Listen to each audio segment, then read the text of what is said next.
Hello दोस्तों, कैसे हैं आप सभी। स्वागत है आप सभी का स्टडी विद रैंकर्स के यूट्यूब प्लेटफॉर्म पर। आज है हमारा यूपी पेट बैच का 12वां दिन और आज हम करने वाले हैं मुगल वंश के बारे में। कल के लेक्चर में मैंने मुगल वंश के बारे में कुछ थोड़ी बहुत चीज़ें बताई थी, जिसमें हम बाबर, अकबर और हुमायूं के बारे में जिसमें हमने चर्चा की थी, और जहांगीर के बारे में भी हमने उसी वीडियो में डिस्कस किया था। जिन लोगों ने वीडियो नहीं देखा है, डिस्क्रिप्शन बॉक्स में वहाँ पर लिंक पड़ी हुई है, वहाँ पर जाकर के आप वीडियो देख लीजिए।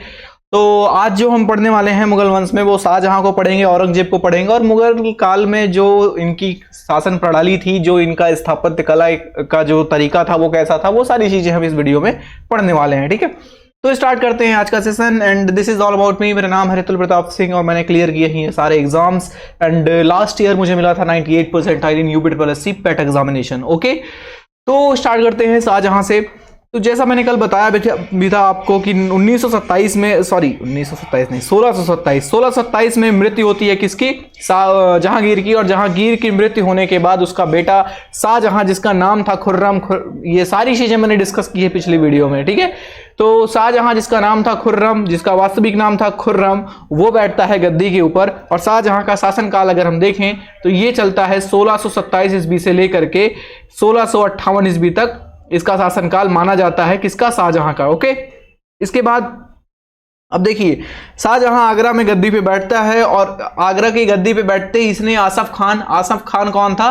आसफ खान के बारे में मैंने कल आपको बताया था, ये था शाहजहां का ससुर। और आसफ खान को ये देता है कौन सी उपाधि? आसफ खान को वजीर की उपाधि देता है कौन? शाहजहां। ठीक है, इसके बाद अगर देखा जाए तो इसके जो शाहजहां के शासनकाल में कुल मिलाकर के 2-3 विद्रोह हुए, जिसमें से अगर प्रमुख देखा जाए तो पुर्तगालियों को क्या किया था इसने? नमक के व्यापार के लिए आज्ञा दी थी। और उसने फिर देखा कि पुर्तगालियों का एकाधिकार हो जा रहा है नमक के व्यापार पे, तो उसकी जो है उद्दंडता के लिए किसको? पुर्तगालियों को क्या करता है? 1632 में हुगली के क्षेत्र पे अधिकार कर लेता है और पुर्तगालियों से अधिकार वापस ले लेता है शाहजहां। ठीक है, वो इंपॉर्टेंट थोड़ा सा इसलिए हो जाता है क्योंकि पुर्तगाली से रिलेटेड है। तो 1632 ईस्वी में क्या करता है? पुर्तगालियों से, ठीक है, क्या करता है? पुर्तगालियों से नमक एकाधिकार,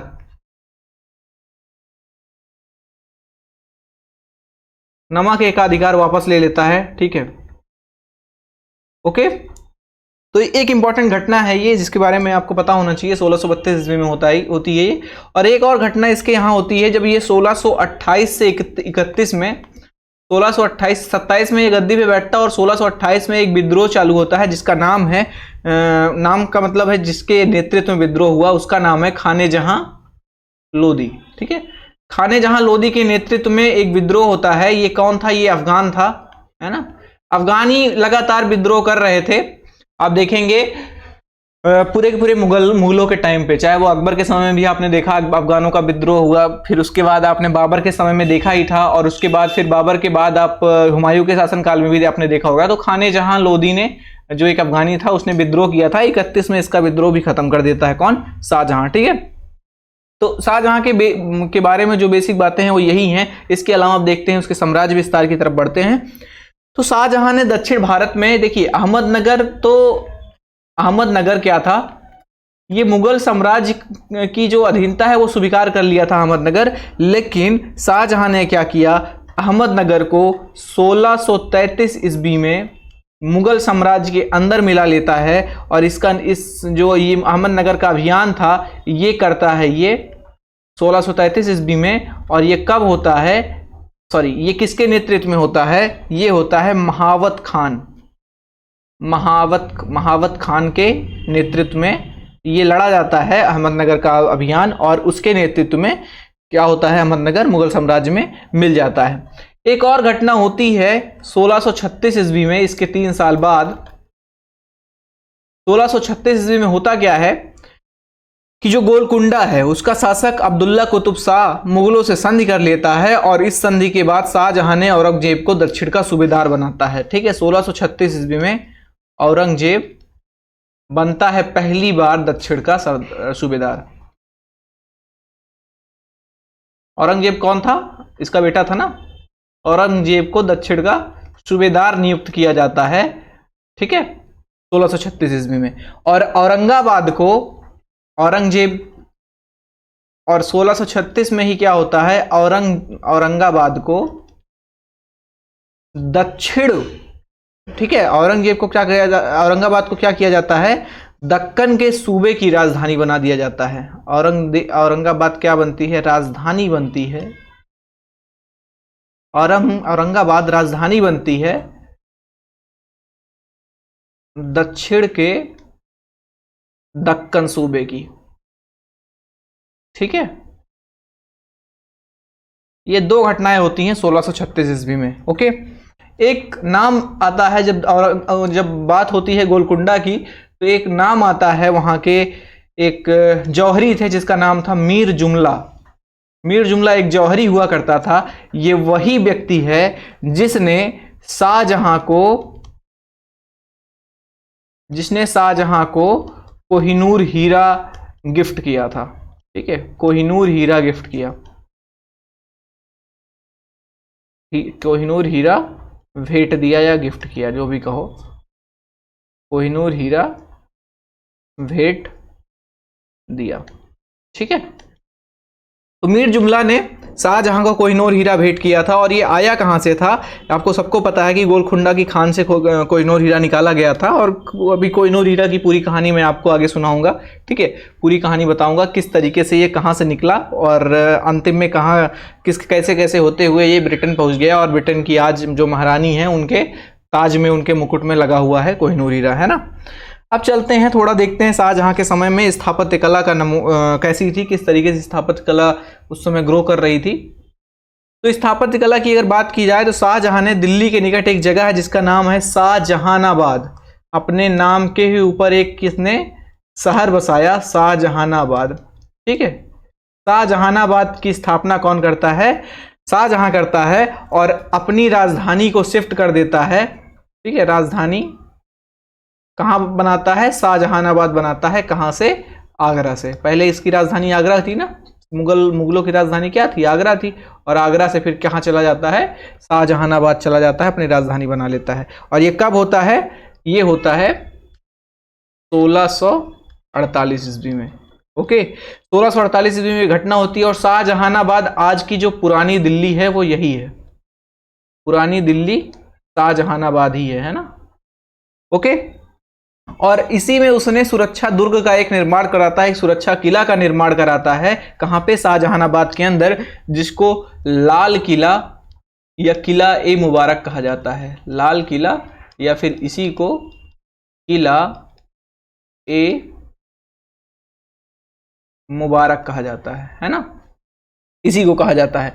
और देखिए हर जगहों पे आप देखेंगे मुगल काल में कि दीवान-ए आम और दीवान खास का प्रचलन अकबर के टाइम से शुरू हुआ था। दीवान-ए आम में क्या होता है कि जो पब्लिक होती है, अपने जो ग्रीवेंसेस होते हैं, अपनी जो तकलीफें होती है, वो आकर के राजा से कहती थी। और दीवान खास क्या होता है, जहाँ पे राजा क्या करता है, जा करके अपने जो लोग हैं, अपने जो वरिष्ठ अधिकारी हैं, उनसे बातचीत करता था, अपने मंत्रियों से बात करता था, वो दीवान खास में करता था, है ना। और लाल किले की बात की जाए तो लाल किले में जो पश्चिमी दरवाजा है, इसमें दो दरवाजे का जिक्र आपको मिलता होगा, आप कभी कभी न्यूज़पेपर में भी देखते होंगे। पश्चिमी दरवाजा, एक है पश्चिमी दरवाजा और दूसरा है दक्षिणी। तो पश्चिमी दरवाजा और दक्षिणी दरवाजा, पश्चिमी दरवाजा का क्या नाम है, पश्चिमी दरवाजे का नाम है, यानी पश्चिमी द्वार का क्या नाम है, लाहौरी। इसको लाहौरी दरवाजा बोलते हैं, ठीक है। और दक्षिणी दरवाजे को क्या बोलते हैं, इसको दिल्ली दरवाजा बोलते हैं, ठीक है।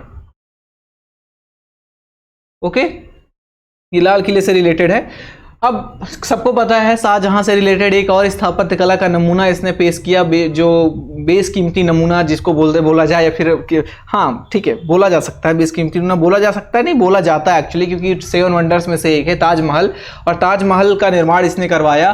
और ताजमहल का निर्माण तो करवाया इसने, लेकिन क्वेश्चन ये कभी नहीं पूछा जाता कि ताजमहल का निर्माण किसने करवाया, क्योंकि ताजमहल यार सबको पता है, इसी वजह से, है ना, काफ़ी फेमस चीज़ है, तो ये सबको लगभग लोगों को पता ही है। तो ताजमहल का निर्माण इसने नहीं करवाया, लेकिन इसका जो वास्तुविद था, वास्तुविद मतलब जिसने डिजाइन बनाई थी, जिसने तैयार किया था बना करके, उसका क्या नाम था, उसका नाम था ईसा खां, उस्ताद ईसा खान, ये क्वेश्चन पूछा गया है एक दो बार कि ताजमहल को के बनाने वाले वास्तुविद का क्या नाम था, तो ईसा खान नाम था।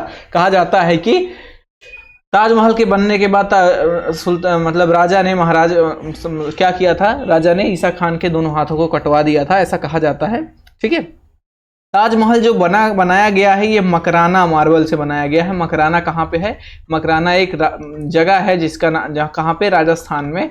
और राजस्थान में मकराना के जो पत्थर हैं वो बहुत फेमस हैं। आपने कभी टाइल्स वगैरह की दुकान पे गए होंगे तो वहाँ पे देखे होंगे। तो मकराना पत्थर से मिलके बना था, कौन बनाया गया था, क्या, ताजमहल। ठीक है, इसको बनने में लगभग 20 साल का समय लगा। और ये भारतीय, ईरानी और मध्य एशियाई जो वास्तुकला है वो सब का नमूना आपको देखने को मिलेगा इसके ताजमहल के अंदर। ठीक है, और शाहजहां के शासन काल को स्थापत्य कला का स्वर्ण युग भी कहा जाता है। ठीक है, चलिए अगली स्लाइड पे चलता हूँ, वहां पे लिखता हूँ।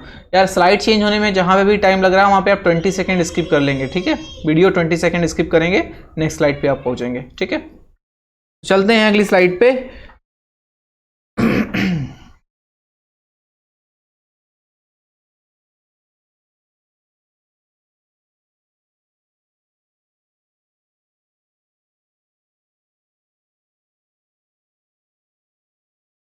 ठीक है, शाहजहां के शासनकाल को स्थापत्य कला का स्वर्ण युग माना जाता है। स्थापत्य कैसे लिखा जाएगा, ऐसे ना, स्थापत्य कला का स्वर्ण युग बोलते हैं किसको, इसके शाहजहां के शासनकाल को, है ना। इसके अलावा अब और एक यात्री थे जिनका नाम था बर्नियर। ठीक है, बर्नियर नाम था। कहां से आए थे? ये आए थे फ्रांस से। ठीक है, और उसके अलावा एक और यात्री थे जिनका नाम था टैवर्नियर।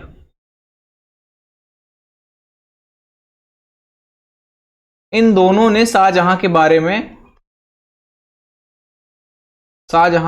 में वर्णन किया है। ठीक है, टैवर्नियर पेशे से एक क्या था, जौहरी था। जौहरी बोले तो जो आपका ये ज्वेलरी वगैरह खरीदते हैं, है ना, या उनकी पहचान करते हैं, उन्हीं को जौहरी बोलते हैं। तो जौहरी था कौन, टैवर्नियर। उसके अलावा बर्नियर कहां से आया था, फ्रांस से आया था। ठीक है, तो ये रहा शाहजहां के समय में स्थापत्य कला कैसी थी भारत की, उसके बारे में। चलते हैं अब और देखते हैं कि कैसे इसका, अच्छा एक चीज और, दारा शिको एक काफी विद्वान आदमी था, जिसका एक दारा शिको है कौन, ये दारा शिको शाहजहां के सबसे बड़े बेटे का नाम था।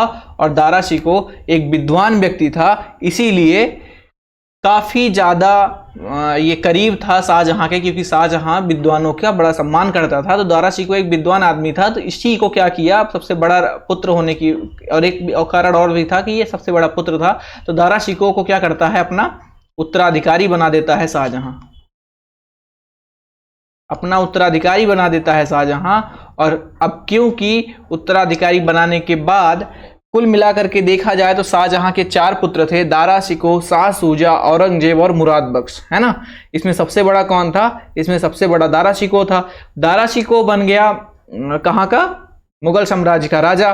और जैसे ही वो मुगल साम्राज्य का राजा बनता है तो उत्तराधिकार के लिए शाहजहां के सामने ही उत्तराधिकार के लिए लड़ाइयां होनी चालू हो जाती है। और मैं आपको एक एक करके अब चलते हैं अगले स्लाइड पे, बताऊंगा कि किस तरीके से लड़ाइयां होती है। पहले तो ये समझिए कि शाहजहां के जो पुत्र थे वो कौन थे, और जो है सबका एक वर्णन मैं बता देता हूं थोड़ा सा, तब आइडिया लग जाए थोड़ा सा। शाहजहां के पुत्र, ये पुत्र लिखा हुआ है, ठीक है, हाँ।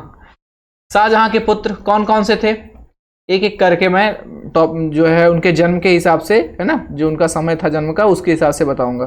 तो सबसे बड़ा कौन था, दारा शिको। दारा शिको सबसे बड़ा पुत्र था। उसके बाद 1 2 3 और 4, दारा शिको के बाद जो पैदा हुआ वो था शाह सूजा। शाह सूजा। इसके बाद आता है मुराद बख्श। और सबसे छोटा था औरंगजेब, है ना। नहीं, सबसे छोटा नहीं था, रुकिए रुकिए रुकिए रुकिए, सबसे छोटा नहीं था औरंगजेब, हाँ औरंगजेब सबसे छोटा नहीं था। चलिए बताता हूँ भी मैं। इसको कर लीजिए 4 और इसको कर लीजिए 3। मुराद बख्श सबसे छोटा था, औरंगजेब तीसरे नंबर का लड़का था, है ना। ओके, तो अब देखिए शाहजहां ने क्या किया, अपने बड़े पुत्र दारा शिकोह को उत्तराधिकारी घोषित कर देता है, लेकिन इसके जो और बाकी पुत्र थे उनके भी बादशाह बनने की योजना वो लोग साथ ही साथ बना रहे थे। इसी वजह से जो दारा के प्रति शाहजहां के झुकाव ने उसके अन्य पुत्रों से में ईर्ष्या की भावना पैदा कर दी, किसके खिलाफ, शाहजहां के खिलाफ, है ना। अब देखिए होता क्या है, अच्छा एक चीज और, शाहजहां की 3 बेटियां भी थी, जिनका नाम आप लिख लीजिए, 3 पुत्रियां थी, शाहजहां के पुत्र हो गए, और पुत्रियां अगर देखा जाए तो 3 पुत्रियां थी, तीनों के नाम मैं लिख रहा हूं, इनका भी काफी योगदान अभी देखने को मिलेगा आपको। तो एक का नाम था जहां आरा, नाम मत याद रखिए, कहानी समझिए बस केवल अभी, जहां आरा। दूसरी का नाम था रोशन आरा, दूसरी का नाम था रोशन आरा, और सबसे छोटी का नाम था, जो सबसे छोटी बेटी थी उसका नाम था गौहर आरा। और ऐसा कहा जाता है कि जो ये सभी के सभी 7 संतानें उसकी जो प्रिय पत्नी थी मुमताज महल उससे पैदा हुई थी, और मुमताज महल की 1631 ईस्वी में ऐसा कहा जाता है कि 14वें बच्चे की डिलीवरी के टाइम पे मृत्यु हो गई थी। ओके, वो सब इंपॉर्टेंट नहीं है, अब आगे की कहानी समझिए आपकी। होता क्या है, जब दारा शिकोह राजा बनता है तो मतलब उत्तराधिकारी उसको घोषित किया जाता है, तो शाहजहां की आंखों के सामने उसके पुत्रों के बीच में गद्दी के लिए भीषण युद्ध होना चालू हो जाता है, और जिसमें होता क्या है कि उसकी पुत्रियों ने भी किसी न किसी तरीके से अपने भाइयों का समर्थन करती हैं। जहां आरा दारा के साथ हो जाती हैं, जहां देखिए मैं लिख दे रहा हूं, किसके सामने नाम लिख दे रहा हूं, ये हो जाती हैं दारा के साथ, दारा शिकोह के साथ। रोशन आरा चली जाती हैं औरंगजेब के साथ। रोशन आरा का जिक्र अभी जब औरंगजेब राजा बनेगा तो आपको फिर से मिलेगा। रोशन आरा चली जाती हैं औरंगजेब के साथ, और गौहर आरा हो जाती हैं मुराद के साथ। बेचारे सास सुजा अकेले रह जाते हैं, है ना। अब देखिए शाहजहां 8 सितंबर 1657 को बीमार पड़ता है, और उसने दारा को अपना उत्तराधिकारी बनाया था, इस वजह से दारा राजा बनते हैं ना। लेकिन होता क्या है कि सूजा ने बंगाल में स्वयं को बादशाह घोषित कर देता है, और मुराद खुद को गुजरात में घोषित कर देता है बादशाह। औरंगजेब दक्कन में था, इसने क्या किया, चालाकी से काम किया और मुराद से साम्राज्य बंटवारे का समझौता किया कि भैया हम दोनों साथ हो जाते हैं। औरंगजेब और मुराद ये हो जाते हैं साथ, और साथ होने के बाद कई सारे युद्ध होते हैं, जिसमें सबसे अंत में औरंगजेब बनता है। ये सबसे योग्य था, इसीलिए औरंगजेब बनता है भारत का बादशाह, है ना। तो 3 लड़ाइयां होती हैं। एक लड़ाई देखते हैं हम, अगला कोई पेज है क्या, चलिए देखता हूं, यहीं पे करता हूं, है ना। बहादुरपुर, पहला युद्ध होता है बहादुरपुर में। बहादुरपुर कहां पे है, ये बनारस में है, बनारस का युद्ध इसको बोलते हैं। बहादुरपुर में पहला युद्ध होता है, और इस युद्ध में होता क्या है कि शाह सूजा, मिनट,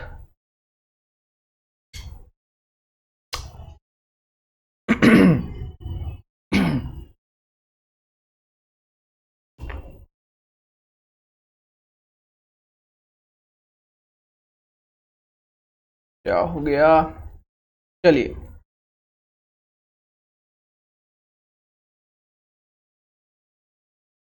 तो बनारस के युद्ध में, जो बनारस का युद्ध होता है वो होता है शाह सूजा और शाही सेना के बीच में, और जिसमें शाही सेना जीत जाती है ना। बनारस के युद्ध में शाही सेना जीत जाती है।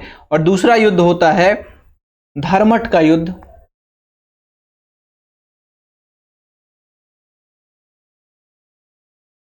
दूसरा युद्ध होता है धर्मट का युद्ध, और इस युद्ध में क्या होता है कि जो शाही सेना है और औरंगजेब की सेना है उसके बीच में, शाही जहां पे होगा वहां मतलब कि मुराद भी था उसमें, है ना। शाही सेना और औरंगजेब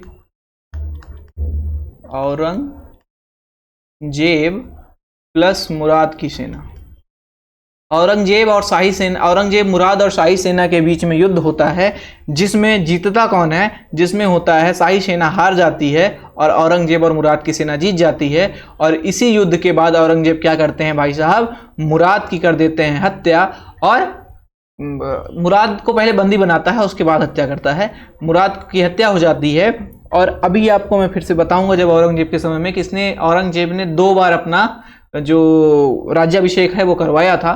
तो किस लिए करवाया था? वो धर्मट के युद्ध से उसका रिलेशन है, ठीक है। इसके बाद तीसरा युद्ध होता है जिसका नाम है सामूगढ़ का युद्ध, ठीक है। और सामूगढ़ का युद्ध जो है वो शाही सेना और औरंगजेब और मुराद की सेना के बीच में लड़ा जाता है और इसमें भी दारा की पराजय होती है, ठीक है। और तीसरा युद्ध है खजवा का युद्ध, जिसमें जो इलाहाबाद में औरंगजेब और सूजा के बीच लड़ा जाता है और इस युद्ध में भी सूजा हार जाता है ना। अच्छा, बहादुरपुर बनारस में आपको कुछ बताना था, वो लिख लीजिए थोड़ा सा कि ये किसके बीच में होता है। ये होता है शाह सूजा और शाही सेना के बीच में। शाह सूजा और शाही सेना के बीच में होता है, जिसमें शाही सेना जीत जाती है और शाह सूजा भाई साहब हार जाते हैं, है ना। और शाह सूजा का जो इसके बाद एक और युद्ध होगा जहां पे ये होगा औरंगजेब और सूजा के बीच में, और सूजा हारकर अराकान भाग जाता है जहां पे उसकी मृत्यु हो जाती है। तो कई सारे उत्तराधिकार के लिए जो है मुगल शासनकाल में औरंगजेब के समय में युद्ध होता है और इसी का परिणाम है कि औरंगजेब को 2 बार राज्याभिषेक करना पड़ता है, ठीक है। चलते हैं अब औरंगजेब की तरफ और औरंगजेब को पढ़ेंगे, है ना। चलिए, ये स्लाइड चेंज होने में थोड़ा सा समय लग रहा है। क्या करेंगे आप पता है ना, डबल टैप करेंगे और पहुंचेंगे 10 सेकंड 15 सेकंड आगे, है ना। ताकि यार देखो कुछ टेक्निकल ग्लिच है, ये मैं सही करवाने के लिए बोला हूँ और 1-2 दिन में सही हो जाएगा, फिर हम ठीक से पढ़ेंगे, है ना। ओके। औरंगजेब के बारे में देखिए अब। अच्छा, धर्मट के युद्ध के बाद जो एक युद्ध होता है सामूगढ़ का युद्ध, उसको एक बार देख लीजिए। सामूगढ़ का युद्ध, और इस युद्ध में क्या होता है कि जो शाही सेना है, शाही सेना वो लड़ती है औरंगजेब और मुराद से। फिर से एक युद्ध होता है औरंगजेब और मुराद से, जिसमें औरंगजेब और मुराद जीत जाते हैं। सामूगढ़ के युद्ध के बाद एक और युद्ध होता है जिसको बोलते हैं खजवा का युद्ध। और खजवा के युद्ध में क्या होता है कि औरंगजेब और सूजा के बीच में होता है ये युद्ध, है ना। जो एक और भाई था सूजा, शाह सूजा जिसका नाम था, औरंगजेब और सूजा के बीच इस युद्ध में क्या होता है, सूजा हार जाता है और औरंगजेब जीत जाता है। और सूजा हारने के बाद भाग जाता है कहां पे, अराकान भाग जाता है। एक और युद्ध हुआ देवराई का युद्ध, और देवराई के युद्ध में क्या होता है कि भैया जो दारा थे, दारा और औरंगजेब एक दूसरे से लड़ते हैं। औरंगजेब जीत जाता है इस युद्ध को, और इस युद्ध को जीतने के बाद दारा को ले जाकर के मृत्यु दंड दे दिया जाता है, ठीक है। तो जिसको शाहजहां ने अपना उत्तराधिकारी बनाया था वो हो गया खत्म, है ना। अच्छा, इसी समय एक और घटना होती है जब औरंगजेब ने क्या करता है, जब वो बीमार था ना, उसी समय शाहजहां को बंदी बना लिया और आगरा के किले में रखा, और शाहजहां के साथ अपनी बहन जहां आरा को सेवा के लिए रख देता है। और अपने कैद के जो 8वें साल में शाहजहां की मृत्यु हो जाती है। कब? 1666 ईस्वी में, 74 वर्ष की आयु में, ठीक है। तो वो इंपॉर्टेंट नहीं है, बस इतना याद रखिए 8 वर्षों तक अपने पिताश्री को, अपने फादर साहब को, है ना, बंदी बना के रखा था औरंगजेब, ठीक है। अब चलिए औरंगजेब को पढ़ते हैं। औरंगजेब का जो समय पीरियड है, जो समय देखा जाए तो टाइम पीरियड वो 1658 से लेकर के 1707 ईस्वी तक माना जाता है, ठीक है। सिंहासन पे जब बैठा तब ये दक्कन का गवर्नर था, ये सबको पता है ना।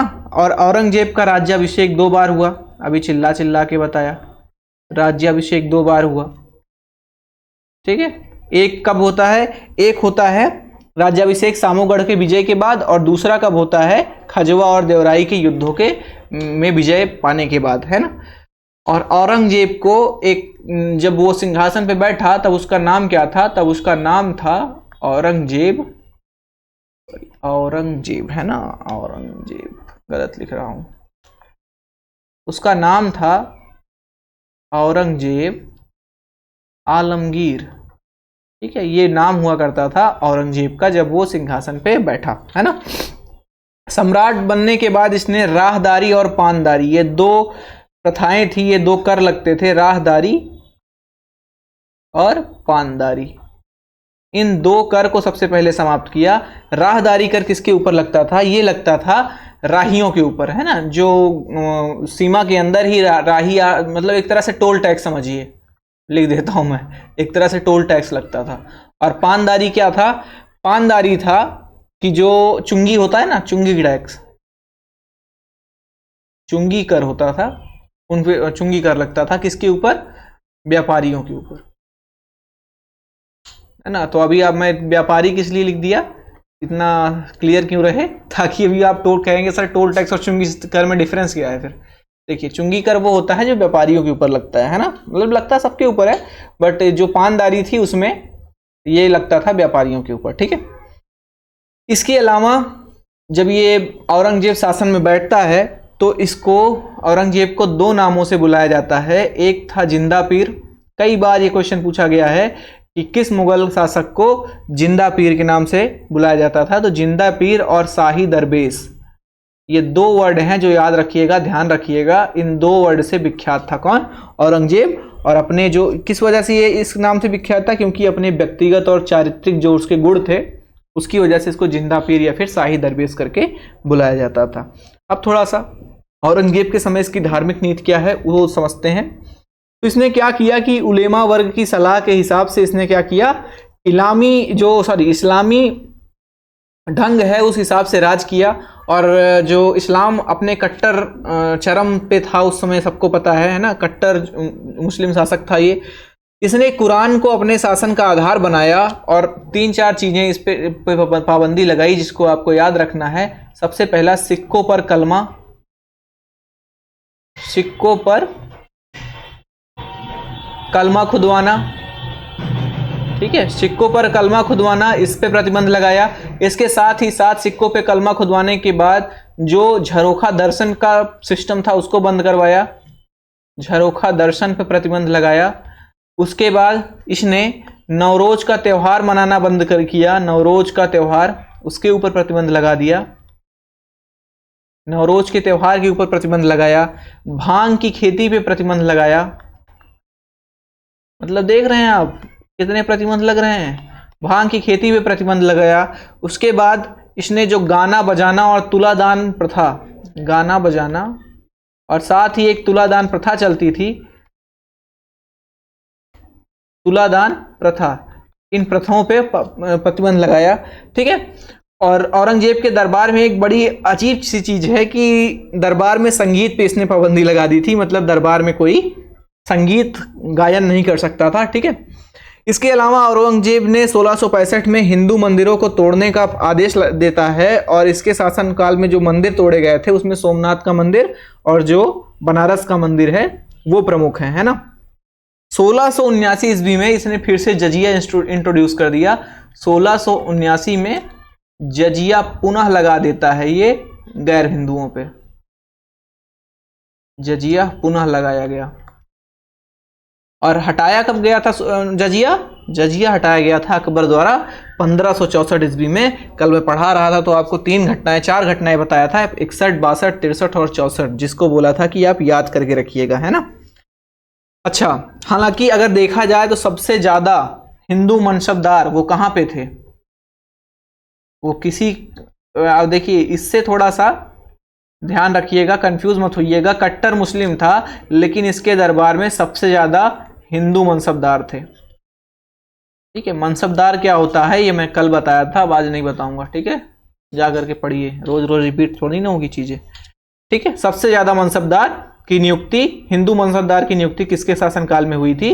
वो हुई थी औरंगजेब के शासनकाल में। लगभग 33% अकबर के दरबार में जितने मनसबदार थे उसका 33% कौन थे?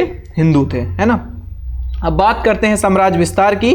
तो इसका जो पूरा का पूरा लगभग 50 साल का शासनकाल रहा, है ना, 1658 से लेकर के 1707 ईस्वी तक। तो इसके 50 साल, लगभग 50 साल के जो शासनकाल है उसको 25-25 वर्षों में बांटा जाता है। और बांट करके उसके पहले भाग में देखा जाए तो उत्तर भारत में तथा दूसरा भाग देखा जाए तो उसने दक्षिण में बिताया, और उसका पूरा का पूरा शासनकाल भारत के अलग अलग भागों में जो निरंतर युद्ध था, उससे निरंतर युद्ध उसके शासनकाल में होता रहा, है ना। कहीं पे ऐसा नहीं था कि आज युद्ध बंद है ना।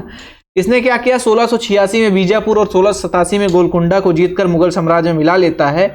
और अगर औरंगजेब के समय में मुगल साम्राज्य का क्षेत्रफल की बात करें तो काबुल से लेकर के चटगांव तक और कश्मीर से लेकर के कावेरी नदी तक इसका जो साम्राज्य था वो विकसित था, वहां तक फैला हुआ था, विस्तृत था, विकसित नहीं विस्तृत, है ना।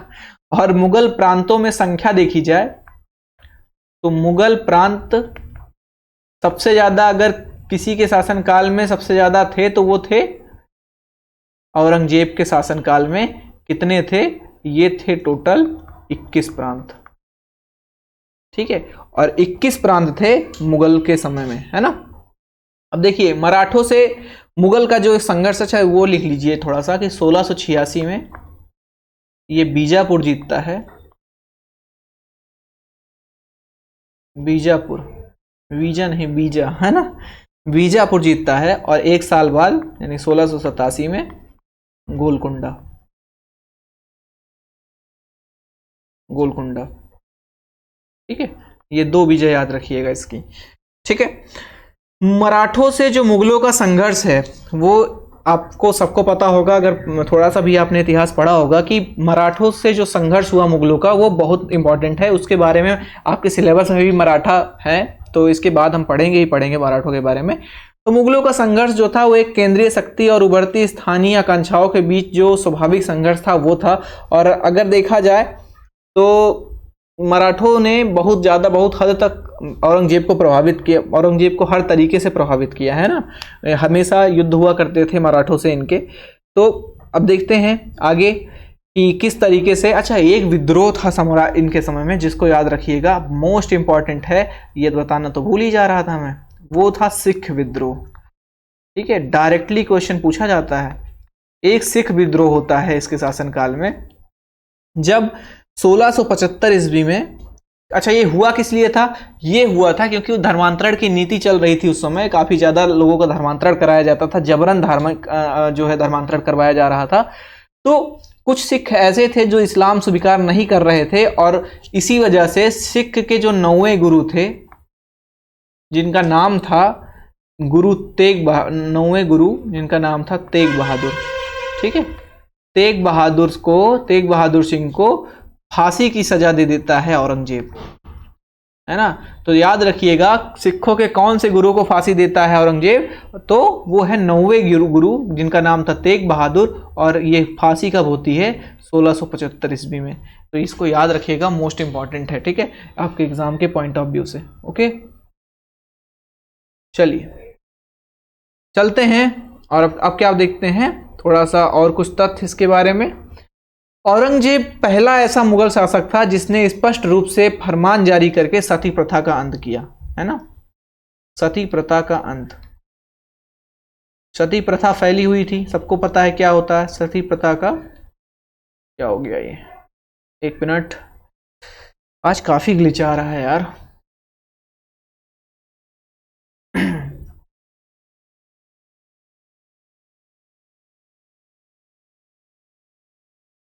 नहीं, बता देता हूं। सती प्रथा का अंत करवाया किसने, औरंगजेब ने, ठीक है।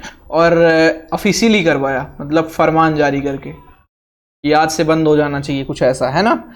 और औरंगजेब की मृत्यु जो है वो होती है कब, औरंगजेब की मृत्यु होती है 1707 ईस्वी में, कहां पे, अहमदनगर में। अहमदनगर में 1707 ईस्वी में मृत्यु हो जाती है। और औरंगजेब की जो कब्र है वो कहां पे है, औरंगजेब की कब्र है औरंगाबाद के खुलदाबाद में। एक मिनट, फिर से कुछ हुआ। आज थोड़ा सा यार चला लीजिएगा, कल से ये नहीं होगा, ठीक है। सॉरी फॉर टुडे, कल से ये नहीं होगा किसी भी हालत में, ठीक है।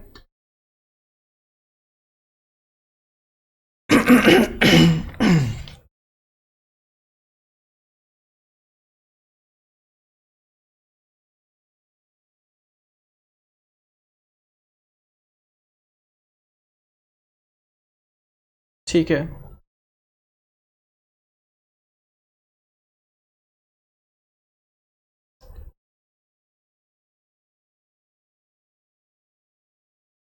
चलिए ठीक है, अब चलते हैं। तो औरंगजेब की मृत्यु होती है कब? होती है 1707 ईस्वी में, है ना। और 1707 ईस्वी में मृत्यु होने के बाद उसकी जो कब्र है वो औरंगाबाद के खुलदाबाद में बनाई जाती है। वो अभी मैं जब पढ़ाऊंगा आपको मुगल स्थापत्य कला, तो वहां पे मैं डिस्कस भी कर दूंगा, ठीक है। औरंगजेब की कब्र कहाँ पे है, लिख दूं क्या? यहीं पे लिख देता हूं, औरंगाबाद के खुलदाबाद में स्थित है इसकी कब्र, है ना। औरंगाबाद के खुलदाबाद में कब्र स्थित है किसकी? औरंगजेब की, है ना। चलिए, अब मुगल कालीन शासन व्यवस्था पढ़ते हैं और देखते हैं कि उस समय केंद्रीय शासन कैसा था। तो देखिए, हुआ ये था कि जो मुगल शासन व्यवस्था है उसका नियंत्रण और संतुलन वो पूरा का पूरा राजा के अंडर होता था। जो बादशाह होता था वो राज्य का सुप्रीम लीडर होता था, मतलब प्रधान होता था। बादशाह राज्य का प्रधान हुआ करता था, ठीक है। राज्य का मेन जो सारी की सारी जो शक्तियां थी वो किसमें थी? वो थी बादशाह के पास, है ना। और बादशाह के बाद जो दूसरा नंबर आता था वो आता था वकील ए मुतलक का। वकील ए मुतलक का पद आता था बादशाह के बाद, ठीक है। आरंभ में जो अकबर है उसका जो संरक्षक था वो बैरम खान था, है ना। बाद में उसका वकील कौन बना? उसका वकील मुनीम खान बनता है। एक पद हुआ करता था जिसका नाम था वजीर, और वजीर को ही क्या बोलते थे? दीवान, है ना। वजीर या दीवान। और वजीर क्या होता था? ये मुगल साम्राज्य का दूसरा महत्वपूर्ण अधिकारी होता था। दूसरा इंपॉर्टेंट अधिकारी लिख दूं या ऑफिसर? अधिकारी लिख दे रहा हूं। दूसरा महत्वपूर्ण अधिकारी होता था वजीर, और दीवान के नाम से भी इसको बुलाते थे। और ये वित्त विभाग का प्रमुख होता था वजीर। कहानियां आपने सुनी होगी, ठीक है। क्या देखता था ये? वित्त विभाग। वित्त विभाग का प्रमुख होता था कौन?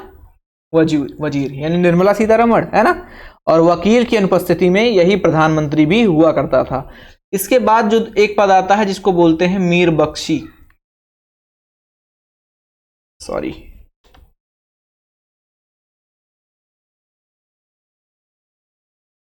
क्या बोलते हैं इसको? मीर बख्शी। और मीर बख्शी क्या होता था? सेनापति को बोलते थे, है ना। सेनापति को मीर बख्शी बोलते थे। तीसरा जो आता है वो क्या आता है? सद्र उश सद्र। ये एक पद था, ये पद का नाम है, समझ रहे हैं। और ये किसको दिया जाता था? जो धार्मिक मामलों में मतलब धार्मिक मामलों का सलाहकार। धार्मिक मामलों में जो राजा को सलाह देता था, मामलों का सलाहकार। बाद में यही काजी भी बनते थे। सद्र उस सद्र होता था, है ना। उसको क्या बोलते थे? ये क्या होता था? धार्मिक मामलों का सलाहकार होता था। इसके बाद एक पद है जिसका नाम है मीर आतिश।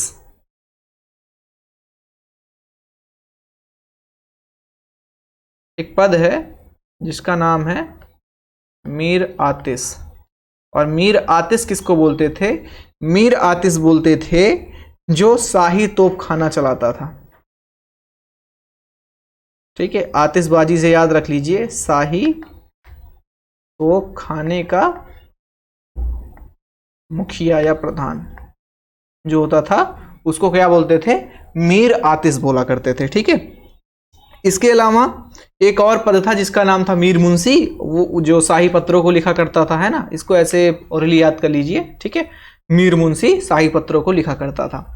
अब सुनिए, जो पूरा का पूरा साम्राज्य था वो बटा हुआ था अलग अलग पार्ट्स में। जैसे आज देखिए, तो आज पहले सबसे पहले क्या आता है? देश आता है। तो वैसे इनके टाइम में सबसे पहले क्या आता था? सबसे पहले आता था साम्राज्य, है ना।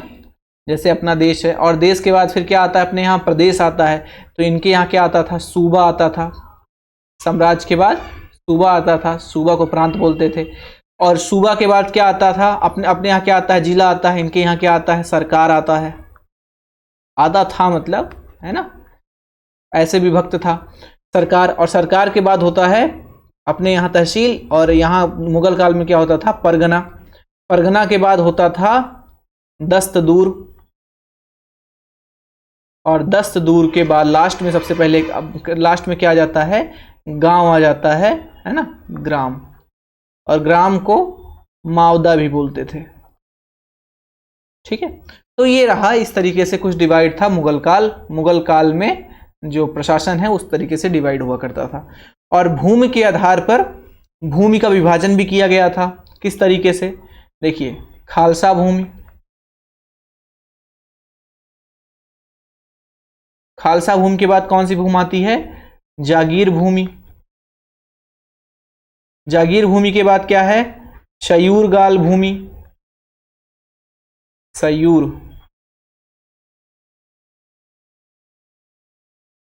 शयूरगाल भूमि। और सबसे लास्ट में क्या आता है, खालसा भूमि, जागीर भूमि, सयूरगाल, नहीं नहीं, तीन भूमि, पूरा तीन पार्ट्स में डिवाइड था। जो सैन्य व्यवस्था थी वो चार पार्ट में डिवाइड थी। हाँ हाँ हाँ, मैं रिकॉल कर पा रहा हूँ, सैन्य व्यवस्था चार पार्ट्स में डिवाइड थी, भूमि तीन पार्ट में डिवाइड की गई थी। ठीक है, और खालसा भूमि क्या थी, खालसा भूमि क्या थी, ये शाही भूमि थी, मतलब राजा की, राज परिवार की, ऐसा समझिए। जागीर भूमि क्या थी, ये प्रमुख व्यक्तियों को वेतन के रूप में दी जाने वाली भूमि थी।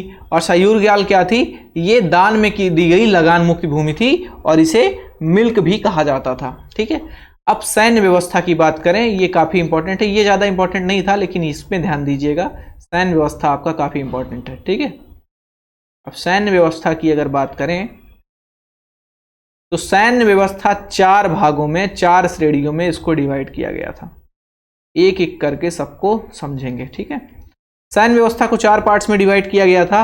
एक तो जो राजा अधीनता स्वीकार कर लिए हैं उनकी सेनाएं, अधीनस्थ राजाओं की सेनाएं। ठीक है, उसके बाद मनसबदार जो होते थे उनकी टुकड़ियां, मनसबदारों की टुकड़ियां ना, मनसबदारों की सेनाएं जो होती थी, है ना। इसके बाद दो तरह के सैनिक हैं जिनका नाम याद रखिएगा, एक तो अहदी सैनिक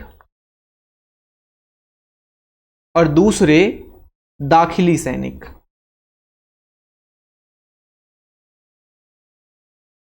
दाखिली सैनिक, है ना, इन दोनों को याद रखिएगा। अहदी सैनिक किसको बोला जाता था, अहदी सैनिक वो सैनिक होते हैं जो बादशाह के सैनिक थे। ठीक है, बादशाह की सिक्योरिटी वगैरह के लिए जिम्मेदार थे, है ना। और दाखिली सैनिक वो होते थे जो बादशाह नियुक्त तो करते थे इनको, बादशाह द्वारा नियुक्ति मिलती थी, लेकिन इनकी जिम्मेदारी क्या थी, इनकी जिम्मेदारी थी, बादशाह द्वारा नियुक्ति मिलती थी लेकिन इनकी जिम्मेदारी थी मनसबदारों की सिक्योरिटी। ठीक है, मनसबदारों की सुरक्षा। ठीक है, मनसबदारों की नेतृत्व में रखा जाता था, उनकी सिक्योरिटी में के लिए इनको रखा जाता था। ठीक है, और इनका जो वेतन था वो मनसबदार ही उसका वहन करते थे, मनसबदार ही दिया करते थे, इसका वेतन जो है बादशाह नहीं दिया करते थे।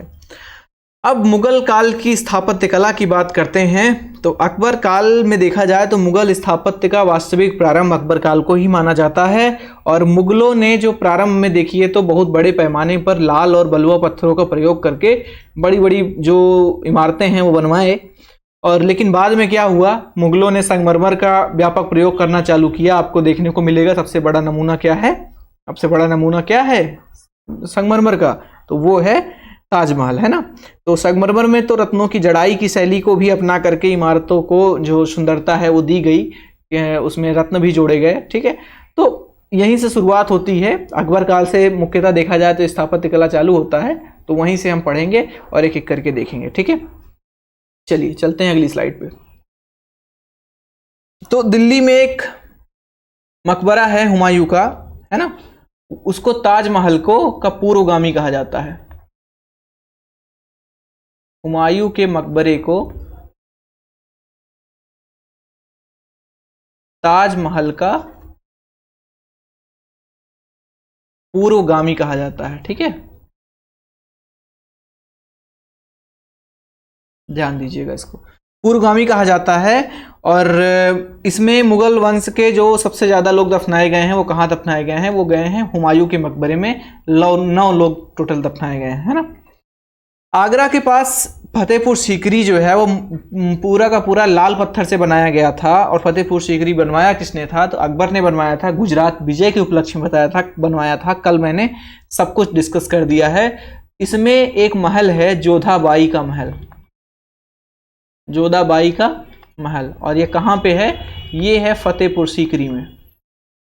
जोधाबाई का महल राजस्थान में नहीं है, ठीक है, नहीं तो आप राजस्थान समझिए।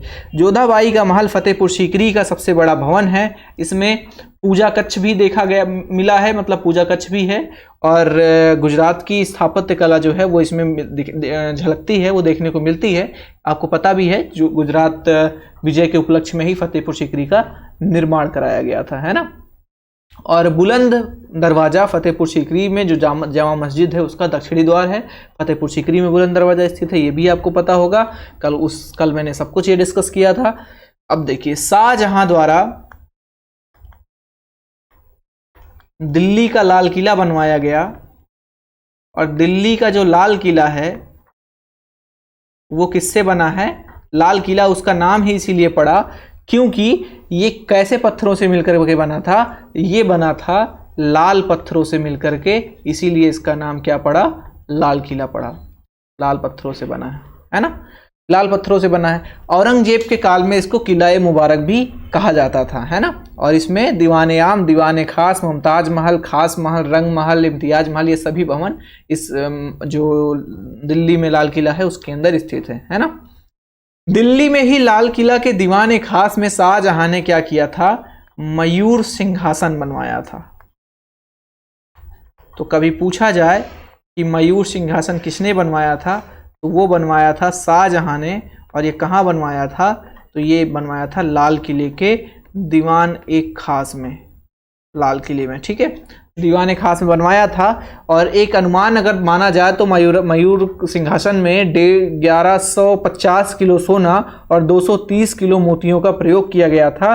और जब इसको बनवाया गया था तब यह ताजमहल से दोगुनी कीमत का पड़ा था, मतलब जितने का ताजमहल था उससे दोगुनी कीमत का मयूर सिंहासन बना था, है ना। और उस समय 22 कीमती हीरे इसमें जड़े हुए थे, जिसमें कोहिनूर, जहांगीर और तैमूर माणिक को भी जड़ा गया था, है ना। अब इतिहासकार कुछ मानते हैं कि मयूर सिंहासन पिछले 1000 वर्षों का सबसे बहुमूल्य खजाना था, है ना।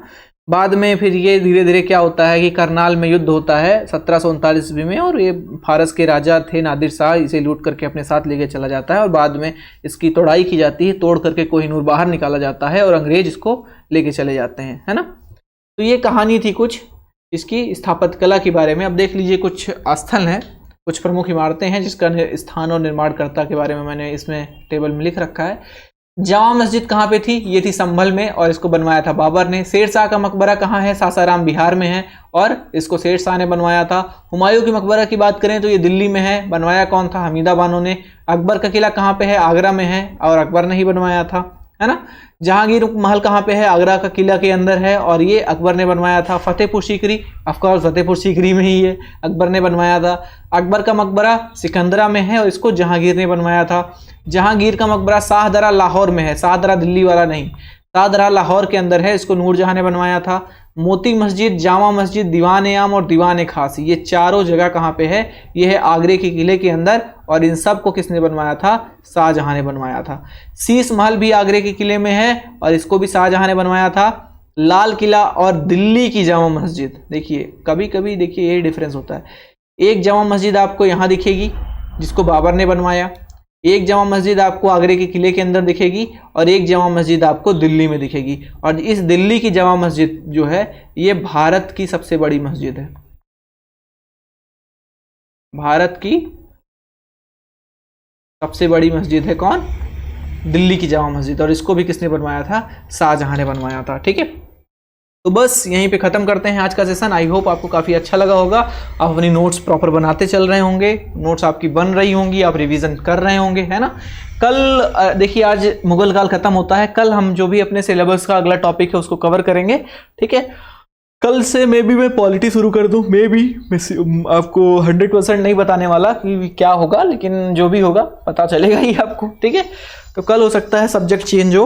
और मध्यकालीन इतिहास खत्म हो गया है, अब हम पहुंच चुके हैं कहाँ पे, पहुंच चुके हैं हम